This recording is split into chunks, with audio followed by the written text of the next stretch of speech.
welcome to Food Neighbourhoods on Monocle Radio. I'm Monica Lillis, and once again we're visiting the places locals love for their food and drink.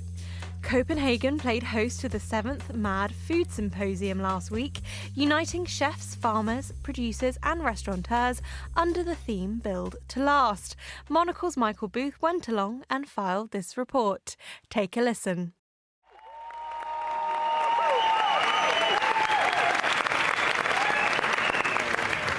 Thank you. You can sit down. Good morning, good morning, good morning, good morning, everyone. How's everyone doing? Beautiful. I hope the breakfast was good. I hope that the coffee was strong. Are we ready to attack the next 2 days? So my name is René Redzepi, and I am a small part of a very big MAD team that's been working for the better part of a year to make this thing happen. And a special thanks to the one of the MAD team who put in heating yesterday as a last-minute decision. The first MAD Food Symposium took place in 2011 in the same circus tent, in the same location on Refshaleøen, in what was then a disused part of Copenhagen's old naval harbour. It's now one of the upcoming parts of the city with lots of cool restaurants, bars and bakeries. It's been 7 years since the last symposium, COVID and all that, so the 600 or so audience from around the world was naturally very excited to be there. On the first day, probably the biggest name was American chef Thomas Keller of California's The French Laundry. He sat down with René Redzepi to look back over his career and share the lessons learned, one of which was, if you don't feel pride in what you do, don't do it. He also explained why he thinks being a chef should be regarded as a profession, not as a trade, which resonated with many of the Michelin-starred audience members. He also likened what those top chefs do to being elite sportsmen. I caught up with Chef Keller afterwards and asked why he decided to finally attend MAD and how one of the key themes of the event, sustainability in all its forms, resonated with him. Well, it's very simple. Renee invited me this year. So, you know, we chefs do what we're told. So if you ordered a steak, I'm not going to argue with you or debate with you. It's just, okay, I'll make you a steak.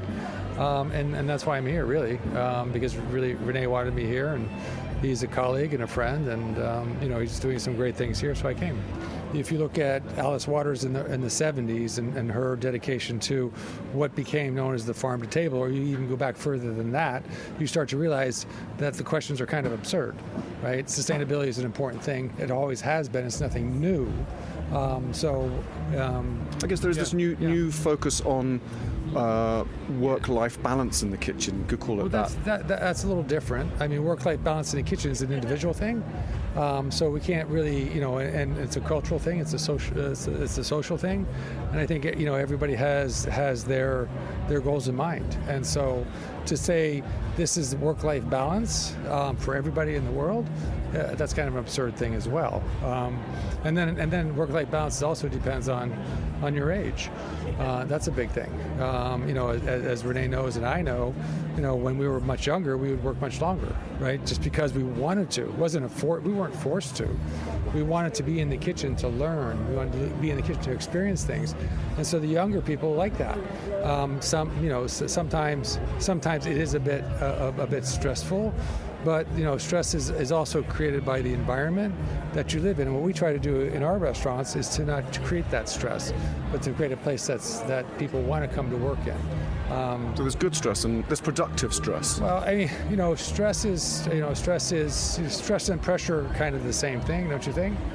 So, and if you think about pressure and you think about athletes, then you realize that athletes that are under pressure sometimes perform extraordinary feats and that they can't do if they don't have that kind of pressure. So I think in a kitchen, when we're trying to compete with ourselves and trying to do what we want to do for our guests, that kind of pressure helps us build momentum, helps us think of ways to be more effective in a quicker period of time, and we have, I think, the strongest element of evolution at those moments of time. Yeah. Do you have any highlights so far from the festival? Not yet, no. Okay. Yeah. All right, cool. Yeah. I guess Thomas Keller didn't get to where he is today by beating around the bush, but actually Human resources were the focus of several of the speakers during MAD 7, that having focused so much about the well-being of their ingredients like happy cows and biodynamic carrots and so on, chefs should now shift attention to their staff. One of America's top maitre d's, Mickey Baxt of Charleston Grill, admitted he bought his first restaurant with the proceeds from drug deals, but he talked about his recovery from addiction and introduced Ben's Friends, a kind of Alcoholics Anonymous for the food and beverage industry, which he subsequently founded. Erin Wade, the self-styled mac and cheese millionaire, explained how she created one of the most profitable restaurant chains in America by ensuring it also set the record for staff retention, while sisters Bérangère and Blanche Loiseau talked about how first their mother and then they have continued the legacy of the French chef Bernard Loiseau, their father, whose suicide in 2003 shocked France and the wider food world. Aside from the talks, one of the main reasons people come to MAD is to network during the communal meals. During one breakfast, I sat next to the man behind my favourite burger chain, for instance. During lunch, I chatted with a Swedish chef who started a restaurant in his own house, and an American woman who ran several very glamorous hotels around the world. Another attendee was Adrian from Texas. I'm Adrian Lipscomb. I'm in the industry. I'm a chef. Where can I ask? I'm in Austin, Texas. I'm also an architect and city planner. And is this your first MAD? This is my first MAD. What brought you here? Yeah, I've seen online, I've seen the YouTube videos from some of the last MAD symposiums, and I just felt I needed to be there. Coming this time, I didn't realize how many people I knew, but how many people I also looked up to that I would be sitting down and sharing a meal with. And if you can pick any highlight or highlights from the last 2 days, what would they be? Oh my gosh, there's so much. Probably today, from Patagonia, that was probably one of the ones that I just really took to heart and really understanding. Coming through and talking about our future, we really need to figure out what the hell we're doing, right? Not even just for our future, but the future of our ancestors and our children. We need to know how we're going to move forward and how we can be the first step to make that happen. The Patagonia Adrian was referring to there was the outdoor equipment and clothing company Patagonia, whose founder, Yvon Chouinard, also appeared on the MAD stage. Though he was from outside of the food world, obviously, the 86-year-old came with a mantra which chimed with many of the Michelin-oriented audience. If in doubt, or in difficult times, make your product even better quality. A former speaker from a previous MAD, who I bumped into during one of the breaks, was Ron Finley, known as the gangster gardener from South Central LA. Ron told me he was very happy to be reconnecting with old friends and making new ones. There's people from all over the world here, and we come together for this one thing.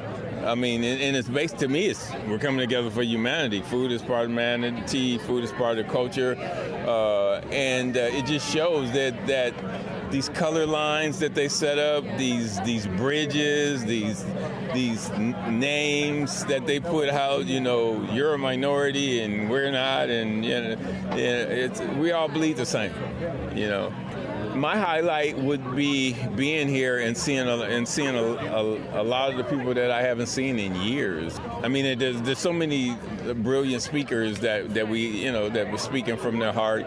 There's a lot of that, a lot of ideas.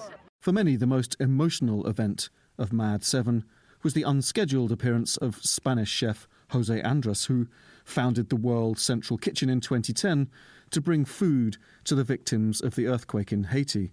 And he's since built the charity into an extraordinary global force, feeding people wherever there is war or natural disaster. The organisation's provided 3 million meals in Ukraine since the war began, for instance. The audience was totally still, apart from a few who were reduced to tears, as Andres spoke movingly about the death of 7 of his workers in Gaza, killed by the Israeli Defense Force there in April. Kamal Mouzawak, the Lebanese food innovator, introduced Jose Andres on stage. He'd experienced the work of World Central Kitchen firsthand when the organisation had come to his hometown of Beirut after the devastating explosion there in 2020. I first met Kamal Mouzawak at the first ever MAD event back in 2011, and caught up with him to hear his reflections on this year's event. I thought things couldn't get to perfection. Well, MAD proved me wrong, and this year it's really perfect. Everything. First of all, the warmth, the heart, the ideas, the inspiration, and every single detail. What's been your highlight from these 2 days? It has been a lot of tears, I think. I was very emotional being here again, surrounded by like-minded people and people who want to change the world for a better place after 7 years where COVID and problems and wars separated us, so it was good to be back. I won't say too much. There's been too many ideas being passed around. My head is exploding with stuff. But I will finish out with 2 quotes, not by anyone on this stage. First one is from Brillat Savarin. The destiny of nations depends on the manner in which they feed themselves. And then the second quote is from a Scandinavian icon, dear to every single Scandinavian person. It's from Pippi Longstocking. If you are very strong, you have to be very kind. MAD 7 is over.